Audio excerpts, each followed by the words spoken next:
historical and much more realistic historical, because the other history ignores the higher levels that in fact influence what takes place at the lowest level. That's a brilliant perspective, Professor. Now, let us step back. Thanks to the Indo-European language studies, there has been emphasis on the interactions between India and the regions west of India. That led to the Indo-European linguistics and all that. What would be the nature of interaction of the ancient people of India with the regions east of India? Yes, let me just... For example, I'll give an example. Yes. The largest Vishnu Mandiram of the world is in Cambodia. There are also similar mandirams, temples in Vietnam, Laos, Yes. Thailand, even Malaysia, Indonesia. So with this evidence that is overwhelming, even though it may relate to later historical periods, the question that arises in our minds is, if people who quarreled among themselves and killed each other in 2 world wars constitute a European community, can this link of India with the east of India help us create an Indian Ocean community? Well, I don't know if there was an Indian Ocean community. I very much doubt that, and I'll tell you why.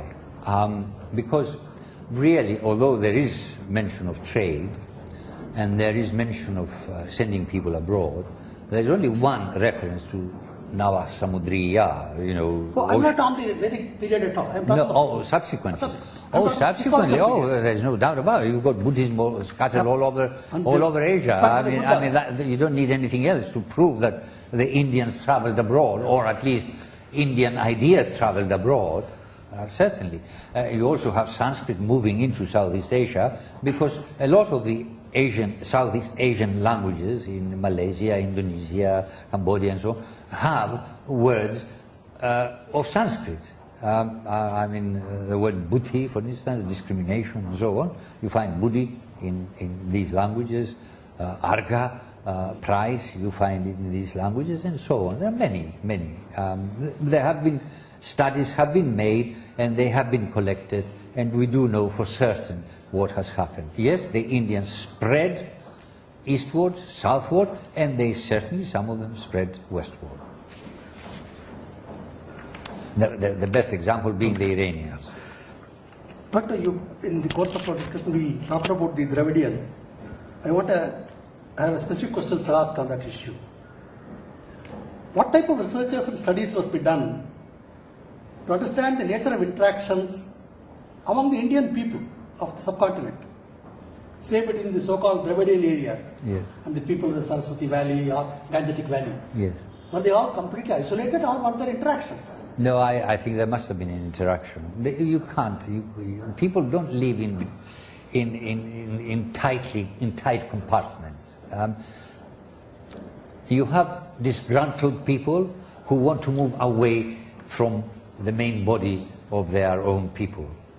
So that's one. Then you've got adventurous people. They want to move away. You have traders who will go forth and come back. So there must have been interactions. It's absurd to imagine that, you know, there was a wall, an invisible wall surrounding the Vedic people, and an invisible wall surrounding the Mundas, and another invisible wall surrounding the Dravidian people. No, it can't have been like that. But doesn't sound reason. People like mixing with other people. You make an excellent point. If people from Gujarat would take their textiles into Indonesia, yes, traveling long distances on the ocean, of course. How could we say there was no contact? Of course, absolutely. It's absurd to say that. It's absolutely absurd to regard them as completely separate. They interacted constantly. I mean, how else could you have today, or not only today, but 2,000, 3,000 years now, the same religion in South India as you have in the North India? They worship the same gods. They say the same prayers. They have the same chanting, and in fact, and I shall offend my friends in northern India, the southern Indians have a better command and a better preservation of the ancient recitation than the northern Indians. I mean, as far as I'm concerned, listening to it, I find this much better. Whether it's more correct, I don't know, but it certainly sounds better. So how come about? I mean, obviously there must have been movements here and there. So all this quarreling today, and particularly from the part of the hotheads in the Dravidian camp, who want to abolish all their culture and the origins and roots of their culture, seems to me totally absurd. Professor, it's very clear that Rig Veda is perhaps the oldest human document. Absolutely. What message does it have for the present and future generations? Well, the message of Rig Veda is, I mean, if you want to boil it down, the message of the Rig Veda is very, very simple. It says, realize that in you lives the Godhead. Realize this Godhead and stop thinking of yourself as being something other than this. Help other people. It says that explicitly. Don't seek to amass riches for yourself only. I mean, there is one hymn which says, he who eats for himself alone, he is a selfish man. Fantastic, fantastic. I mean, share what you have. Extraordinary. This is the message of the Rig Veda. And this is a universal message. It can be for present and for future. Yes, forever. Forever. It's eternal. Eternal message. It's eternal. Yes. Great, Professor. One last question, Professor. Okay. So on a personal note, Yes. it's a privilege to have a person like you. What made you, Professor, get so involved with the Vedic studies? Number one. Number two, what are your plans to carry this forward? Well, as I've said in some of my lectures, I started with English literature as a young man. Then I went into economics, political economy it was called then, and philosophy. And in studying philosophy, which I enjoyed, I came across the Upanishads. And I felt in love with the Upanishads. I thought here was something quite out of the ordinary, quite extraordinary, quite unlike anything else. And I wanted to learn more about it. I read different translations and was dissatisfied because one said one thing, another said another thing, and so on. So I decided to learn Sanskrit in order to be able to read the Upanishads. And I did this.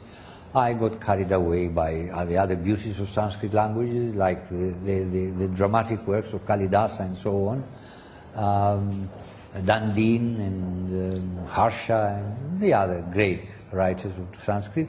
But I always returned to the Upanishads. And from the Upanishads, eventually, about 10, 12 years ago, I turned to the Rig Veda itself, because I had omitted the Rig Veda, and I found that what's in the Upanishads is already in the Rig Veda. So I thought, that's splendid. And so I turned to Vedic studies, and in fact, abandoned the epics and the classical period by and large.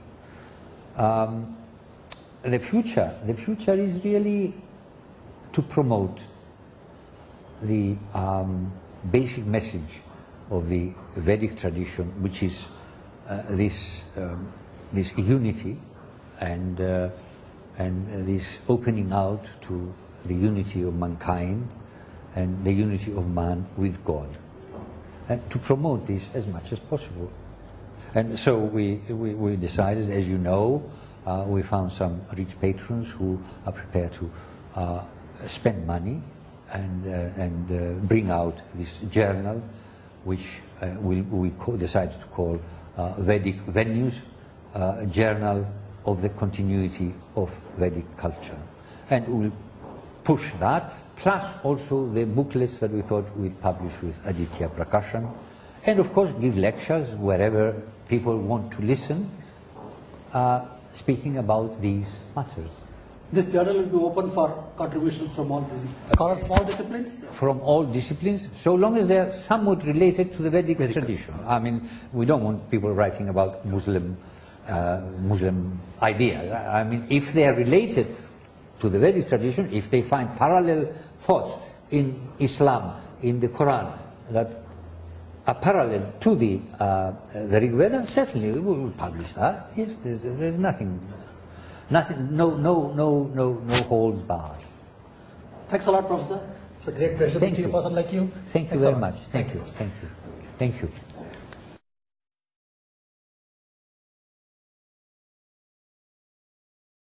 People of India in the regions east of India. Yes, let me just... For example, I'll give an example. Yes.